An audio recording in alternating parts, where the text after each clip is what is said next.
Hindi inakala ni Loida nang malakas niyang bunsong anak na si JC, makikipaglaban ito sa sakit na leukemia para mairaos ang araw-araw nitong gamutan na umaabot sa libu-libong halaga.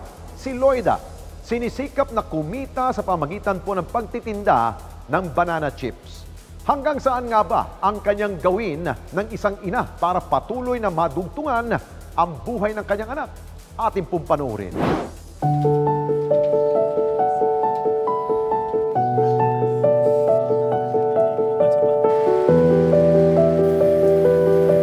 Dito sa Rodriguez, Rizal, naninirahan ang pamilya ni Loida, ina ng isang warrior na may karamdamang leukemia.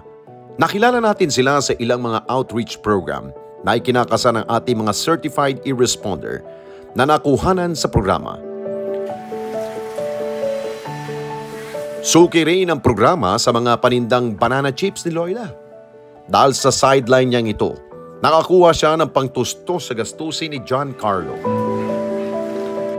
Na-diagnose kasi ito ng sakit na chronic myelogenous leukemia sa edad na 8 taon. Ang mataas nitong lagnat, indikasyon na pala ng lumalala nitong sakit. Po ni John Carlo ay pag hindi po siya nakainom ng gamot ay tumataas po yung cancer cell sa katawan niya pag natigil po yung inuman ng gamot niya. Yung white blood niya sobrang taas. Nung na-diagnose siya is since 2019, yung lagnat niya nung time na yon. Pero nung nasa probinsya po kami, yung lagnat niya, akala ko po natural lang. Normal at malusog na bata si John Carlo, kaya naman hindi sumagi kay Loida ang isiping magkakaroon ito ng sakit na leukemia. Kaya naman ang kaba niya para sa buhay ng kanyang anak, hindi na napawi pa. Lahat ginawa na sa kanya na test sa kanya, normal naman kaya kami nakalabas. Sa 14 days namin sa S Avenue, okay naman yung ano niya. So, talaga kasi yung leukemia is, di ba, maiksi lang ang buhay. Ayun, ang una-una yung mga sinasabi ng doktor, parang hindi ko pinapasok sa mind. Iyak lang ako ng iyak sa harapan niya. Ngunit kahit papaano'y nabuhayan siya ng loob nang ipaliwanag sa kanyang may pag-asang gumaling ang anak. May paraan pa, sabing ganun.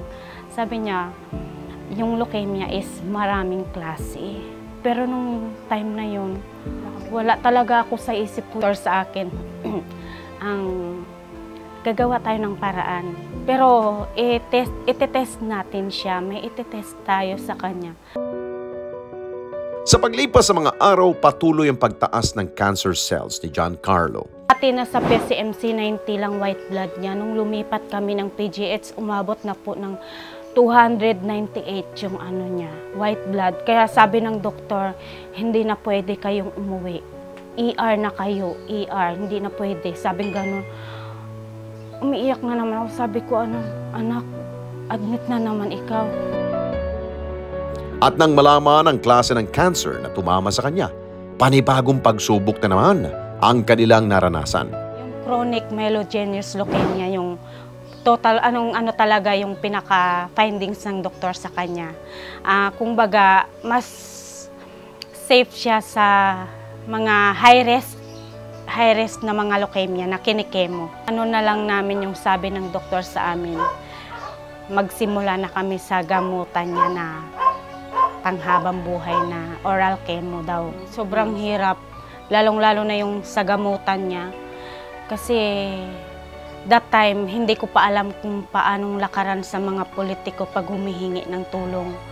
Talagang napapabili pa kami. Ang presyo niya sa 10 piraso noon, yung imatinib niya ay nasa 1,200 something. Pag may PWD, may less po. Kaya ang nababayaran ko sa 10 pesos, kasi hindi ka pwede makatingi-tingi din. Per box din kasi yun. Ang bali yung niya, yung gamutan niya na mabibili ko is 900 plus 3 days lang po yan. Yung 10 piraso niya. Masakit man sa bulsa, lalo na sa tulad nila Loida na kumakayod ng husto, maituwid lamang ang araw-araw. Patuloy nilang kinakaya alang-alang kay John Carlo. Buti naman kasi minsan merong stock sa PGH, nakakalibre kami. Pag wala, napapabili talaga kami. So, kailangan talaga Cash talaga. Ito kasi once na tinigilan niya, tataas na naman yung cancer cell sa katawan niya. Kalakasan ng banana chips ko po, ma'am. Kaya nakakapagbili pa ako. Maraming umu-order sa akin. Nagre-reseller na nga ako eh. Kaya lang sa ngayon, walang pasok. Wala. Sobrang tumal. Grabe. Hirap ako ngayon sa gamutan niya. Ang tanging nais lamang ni Loida, patuloy silang maging malakas para maigapang lahat ng kailangan nito hanggang sa tuluyang siyang gumaling. Nung first na diagnose siya, hindi ko pinapakita sa kanya na umiiyak siya. Umiiyak ako, lumalayo ako sa kanya, pero nakikita niya pa rin na umiiyak ako. Sabi niya, ma, kaya natin to.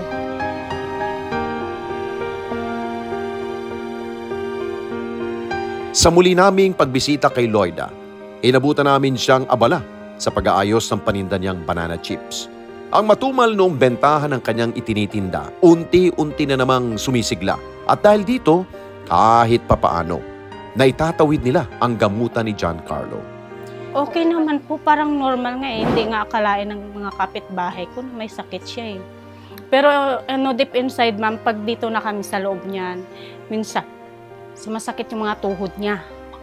Mararamdaman niya. Tapos alam mo, ma'am, yung mga ugat niya sa paa, ang lalaki. Pag nagdadaing siya na masakit yung tuhod niya.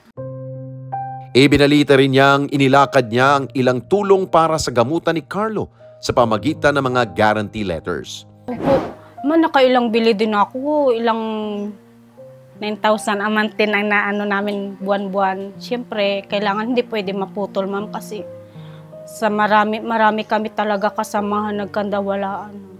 Kasi yun, doon ako kinabahan. Sabi ko, hindi pwede, kailangan tuloy-tuloy. Oo, talaga hindi ko talaga binitiwan yan kasi kahit nung nagtumal kami, may weekly naman na umu-order sa akin kahit papano.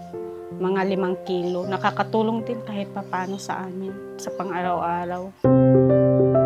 Sa kabila nito na isang programa na maalalayan si Loida at ang kanyang pamilya. Kaya naman, iniabot namin sa kanyang pinansyal na tulong pandagdag sa kanyang lumalagong negosyo.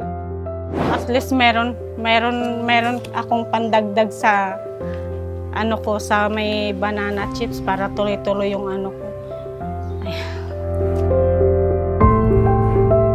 Malaking tulong talaga. Pangdagdag puhunan ko na to, tsaka may balik pa kami sa PGH sa October 7. Panghabang buhay na gamutan ang kailangang bunuin ng pamilya ni Carlo para sa kanyang sakit. Kaya naman si Loida patuloy ang paghingi ng responde para sa kanyang anak. At hindi nawawala ng pag-asa na magiging normal din ang lahat. Mga kababayan, salamat po sa inyong pong pagsubaybay sa Responde Mata ng Mamamayan. Para mapanood pa ang iba pa naming pagresponde sa ating mga kababayan, i-click lamang ang subscribe button o i-follow lamang ang Net25 social media pages at Net25 TV.